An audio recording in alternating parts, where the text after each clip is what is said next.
अप्रैल के महीने में जब योगी जी दोबारा मुख्यमंत्री पद की शपथ ले लेते हैं, तब इस मामले में यूपी पुलिस के एक एसआई बिंदु साहब एफआईआर दर्ज कराते हैं।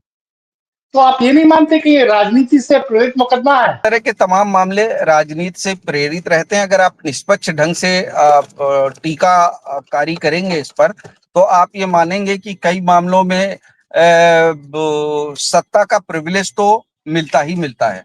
अभी जजमेंट आया है, पहुंचेगा, उसके पहले ही प्रदीप दुबे कह रहे हैं कि हम कार्रवाई शुरू कर देंगे विधानसभा सदस्य खत्म करने के लिए। उपचुनावों को ये माना जाता है कि सरकार का उपचुनाव होता है और सरकार के पक्ष में पलड़ा थोड़ा सा झुका रहता है, तो जाहिर सी बात है कि सत्तारूढ़ दल के बहुत सारे लोग इस टिकट के दावेदार होंगे, उसमें एलजी के पुत्र भी हो सकते हैं। सत्ताधारी दल के तमाम नेताओं ने इस तरह की हेट स्पीच की है, लेकिन उनके खिलाफ एफआईआर नहीं दर्ज की गई। इस मामले में दर्ज की गई। देखिए, भारतीय जनता पार्टी के लिए उपचुनाव होगा तो ये सीट जीतना एक प्रतिष्ठा का सवाल तो होगा ही। तो भूमिहार वोटों की अच्छी खासी तादाद है मऊ विधानसभा में। दोस्तों नमस्कार, मैं हूं आलोक पाठक और आप देख रहे हैं बोलता हिंदुस्तान। उत्तर प्रदेश से एक बड़ी खबर आ रही है। सुहेल देव भारतीय समाज पार्टी के विधायक और मुख्तार अंसारी के बेटे अब्बास अंसारी को एमपी एमएलए कोर्ट ने हेट स्पीच के मामले में 2 साल की सजा सुनाई है। मऊ की एमपी एमएलए कोर्ट ने उनको दो साल की सजा सुनाई है। और अभी एक मीडिया हाउस ने विधानसभा सचिवालय के प्रमुख सचिव प्रदीप दुबे से बात की है। उनका कहना है कि जैसे ही हमको कोर्ट का आदेश प्राप्त हो जाएगा, हम इनकी विधानसभा सदस्यता खत्म करने के लिए कार्रवाई शुरू कर देंगे। परवेज भाई, पहली बात की अभी जजमेंट आया है, पहुंचेगा, उसके पहले ही प्रदीप दुबे कह रहे हैं कि हम कार्रवाई शुरू कर देंगे विधानसभा सदस्य खत्म करने के लिए। उन्होंने भास्कर से बातचीत में कहा है। देखिए आलोक भाई साहब, ये सुप्रीम कोर्ट का डायरेक्टिव है और सुप्रीम कोर्ट ने बहुत स्पष्ट रूप से ये ऑर्डर कर रखा है कि अगर किसी भी सदस्य को, किसी भी सदन का वो सदस्य हो, चाहे वो विधानसभा का, चाहे वो विधान परिषद का और चाहे वो लोकसभा का, अगर 2 साल की सजा होती है या उससे अधिक की सजा होती है, तो संबंधित व्यक्ति की सदस्यता स्वतः समाप्त हो जाएगी। सुप्रीम कोर्ट का बहुत स्पष्ट डायरेक्टिव है। तो इसमें अगर प्रदीप दुबे जी ने ये बात कही है तो कोई आश्चर्य की बात नहीं है। जैसे ही कोर्ट उनको आदेश की कॉपी जारी करेगा, वैसे ही वो सदस्यता को रद्द हो जाएगी। बेसिकली सदस्यता स्वतः रद्द हो जाती है। जो विधानसभा सचिवालय करता है, हम बोलता है हिंदुस्तान के दर्शकों को ये बता दें कि जो नोटिफिकेशन जारी होता है, वो नोटिफिकेशन इस बात का जारी होता है कि ये सीट रिक्त हो गई है। इसलिए जारी नहीं होता है कि उनकी सदस्यता खत्म हो रही है। वो जारी होता है कि ये सीट रिक्त घोषित कर दी गई है। तो इस बात का बिल्कुल ध्यान रखना चाहिए कि ये बेसिकली मामला जो है वो ऐसा है कि सदस्यता को रिक्त स्वतः मान लिया जाता है। मैं समझता हूं कि दर्शक इस बात को समझ पा रहे होंगे कि सुप्रीम कोर्ट का यह डायरेक्टिव है कि सजा होते ही सदस्यता स्वतः समाप्त हो जाएगी। और तो इसका जो मतलब क्या नोटिफिकेशन, इसका मतलब ये माना जाए कि अब वहां पे उपचुनाव होगा, क्योंकि सरकार तो मौका छोड़ेगी नहीं।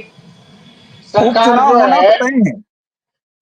उपचुनाव होना तय है। लेकिन अगर इस मामले में उपचुनाव हाई कोर्ट ने अगर इनको राहत दे दी तब? अभी तक का जो आलोक जी इतिहास है, अब तक उत्तर प्रदेश के 9 विधायकों की सदस्यताएं रद्द हुई हैं इस तरह की सजा होने पर, लेकिन अभी तक किसी को भी हाई कोर्ट से रेमेडी नहीं मिली है। तो अगर इस मामले में इनको रेमेडी मिलती है तो ये बहुत महत्वपूर्ण बात होगी। लेकिन अगर मान तो लीजिए कि अगर हफ्ते 10 दिन के अंदर रेमेडी नहीं मिली और उस बीच में चुनाव की अधिसूचना जारी हो गई, तब क्या होगा? अब वो फिर चुनावी अधिसूचना जारी होने के बाद तो कभी रद्द होती नहीं है आलोक जी।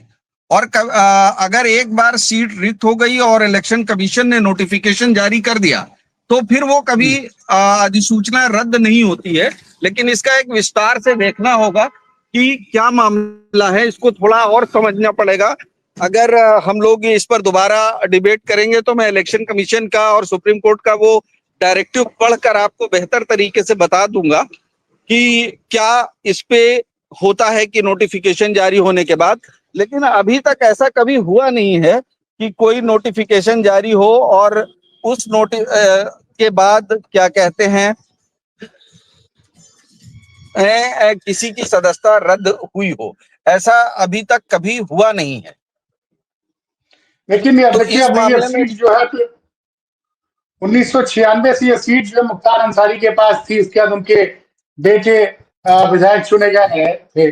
अब ये सीट खाली हो गई है और एक बीच में खबर थी, लेकिन उसमें इस पर बड़ा स्पष्टी मैंने पूरा जजमेंट पढ़ लिया जो आया उसमें कि इनके छोटे भाई, इसी केस में इनके छोटे भाई को भी नामजद किया गया था, उमर उमर अंसारी को। उनको कोर्ट ने बाइज्जत बरी किया है। अच्छा, दूसरी बात जरा परवेज भाई जरा समझिए, तारीखों को समझिए।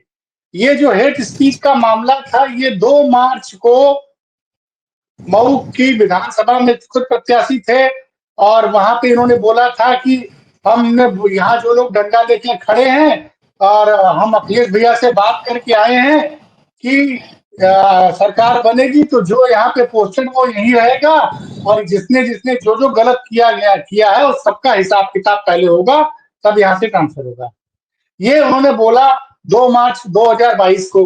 अच्छा, इस चीज को चुनाव आयोग ने संज्ञान लिया और 24 घंटे तक सिर्फ उनको चुनाव प्रचार से रोका है। लेकिन इस मामले में एफआईआर कमाल में कब दर्ज होती है? अप्रैल के महीने में, जब योगी जी दोबारा मुख्यमंत्री पद की शपथ ले लेते हैं, तब इस मामले में यूपी पुलिस के एक एसआई बिंदु साहब एफआईआर दर्ज कराते हैं। तो आप ये नहीं मानते कि ये राजनीति से प्रेरित मुकदमा है? आलोक भाई साहब, देखिए इस तरह के तमाम मामले राजनीति से प्रेरित रहते हैं। अगर आप निष्पक्ष ढंग से टीकाकारी करेंगे इस पर तो आप ये मानेंगे कि कई मामलों में सत्ता का प्रिविलेज तो मिलता ही मिलता है। सत्ताधारी दल के तमाम नेताओं ने इस तरह की हेट स्पीच की है, लेकिन उनके खिलाफ एफआईआर नहीं दर्ज की गई। इस मामले में दर्ज की गई तो वो एक बात है कि कौन किस मुद्दे पर कितना कॉग्निजेंस ले लेता है। तो इस मामले में कॉग्निजेंस लिया गया और चूंकि वो वीडियो उपलब्ध है, उसमें एक शब्द अब्बास अंसारी ये कहते हुए नजर आ रहे हैं कि अगर अखिलेश भैया से हमने बात की है, यही खूंटे पे बांध ना दिया तो कहिएगा। ये जो एक वर्ड है वो निश्चित रूप से जो है उत्तर प्रदेश प्रशासनिक सेवा अब की मर्यादा के खिलाफ है। कोई कोई भी नेता, कोई भी अधिकारी, कोई भी सामान्य जन किसी भी व्यक्ति को, किसी अधिकारी को जो सरकारी सेवक हो, ये नहीं कह सकता है कि हम इसको खूंटे से बांध देंगे। नहीं, ये तो मैंने ये नहीं एक सुना था आपने नहीं, लेकिन अगर इतना ये बड़ा अपराध होता, मेरा सवाल ये है कि डिस्ट्रिक्ट कोर्ट ने तो सिर्फ 2 साल की सजा सुनाई है। अच्छा, कई ऐसे मामलों में हाई कोर्ट इन मामलों में सजा कम कर देता है, या हो सकता जी बढ़ा नहीं सकता कोई, मतलब हाई कोर्ट का जजमेंट अलग हुआ। जी लेकिन अब ये अगर ये सजा बरकरार रहती तो ये 6 साल तक चुनाव ही नहीं लड़ पाएंगे। लेकिन आप सीट बिल्कुल जब नहीं लड़ खाली पाए। होगी तो मुख्तार हाँ का अब्बास का छोटा भाई चुनाव नहीं कर सकता है, क्योंकि उसको तो कोई सजा नहीं मिली, तो बड़ा वो तो बरी कर दिया गया है, जी क्योंकि शुरू बिल्कुल में लड़ ये सकता खबर है, आई कि। बिल्कुल। तो और दूसरी नहीं वो बात यह है कि उस पूरे क्षेत्र में आप याद कीजिए, दारा सिंह चौहान ने 2023 में अपनी विधानसभा सीट से इस्तीफा दिया था, समाजवादी पार्टी, मऊ जिले की सीट है घोसी, और जी वहां पे इस्तीफा दिया था और दोबारा चुनाव लड़े थे भाजपा के प्रत्याशी के रूप में, और जी पूरी सरकार लगी थी और 40,000 वोटों से भाजपा का प्रत्याशी दारा सिंह चौहान चुनाव हार गए थे। जी। तो हाँ, ऐसा आपको ऐसा क्या लगता ये है? तो ये तो जनता का चुनाव है सर। जनता अगर किसी के साथ खड़ी हो जाएगी और जनता सरकार के खिलाफ खड़ी हो जाएगी तो सरकार के खिलाफ निर्णय आ जाएगा, जनता सरकार के पक्ष में खड़ी हो जाएगी तो सरकार के पक्ष में निर्णय आ जाएगा। ये तो जनमत का मामला है सर। इसीलिए तो लोकतंत्र में ये कहा जाता है कि जनता जनार्दन है, यानी भगवान है। तो जनता ही भगवान है, ये तो जनता ही तय करेगी। अगर सीट रिक्त हुई, रिक्त होना ही अभी तक के हिसाब से तो रिक्त होना है, और अगर उपचुनाव हुए तो ये तो जनता को तय करना है कि वो किसके साथ खड़ी होती है, किसके साथ नहीं खड़ी होती।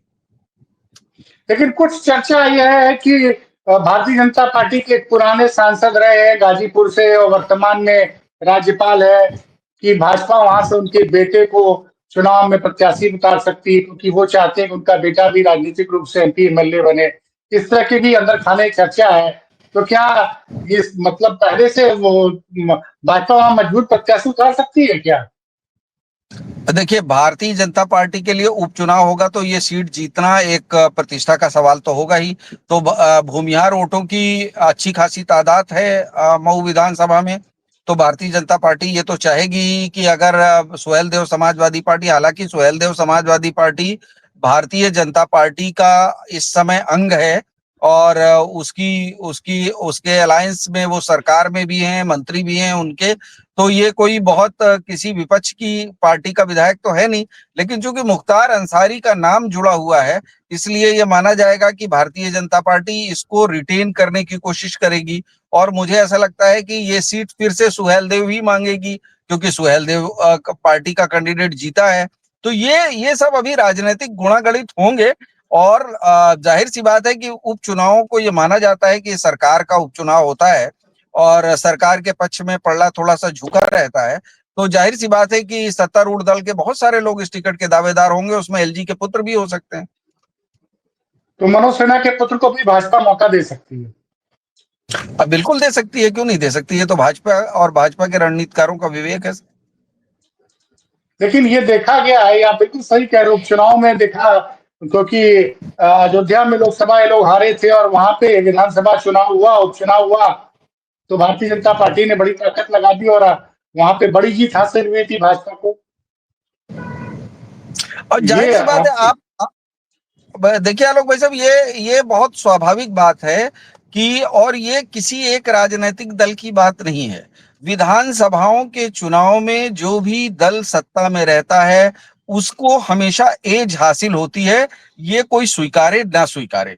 मतलब, लेकिन ये ध्रुव सत्य है कि एज हासिल होती है। तो जब भी वहां मऊ में विधानसभा के उपचुनाव हुए अगर मैं इसलिए कह रहा हूं कि भाई ये कोर्ट की लड़ाई है और अंसारी परिवार भी कोर्ट की लड़ाई में किसी से कमजोर नहीं है। तो अगर अगर वो इस स्थिति में रहे और चुनाव हुआ तो जाहिर सी बात है कि सरकार को एज रहेगी, क्योंकि सरकार तो पूर्ण बहुमत की है उत्तर प्रदेश में भाजपा की। मुझे लगता है कि तकनीकी कारण, तो मैं दर्शकों को बता दूं कि एक हेट स्पीच के मामले में मुख्तार अंसारी के विधायक बेटे अब्बास अंसारी को 2 साल की सजा हुई है।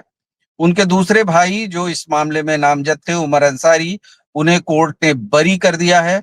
लेकिन जो चुनाव एजेंट थे अब्बास अंसारी के, उनके रिश्तेदार, उन्हें 6 महीने की सजा सुनाई है।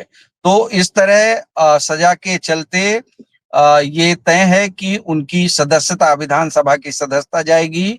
अब्बास अंसारी इस समय मौजूदा समय में सुहेल देव समाजवादी पार्टी के समाज पार्टी के विधायक हैं मऊ से, और पहली बार के विधायक हैं।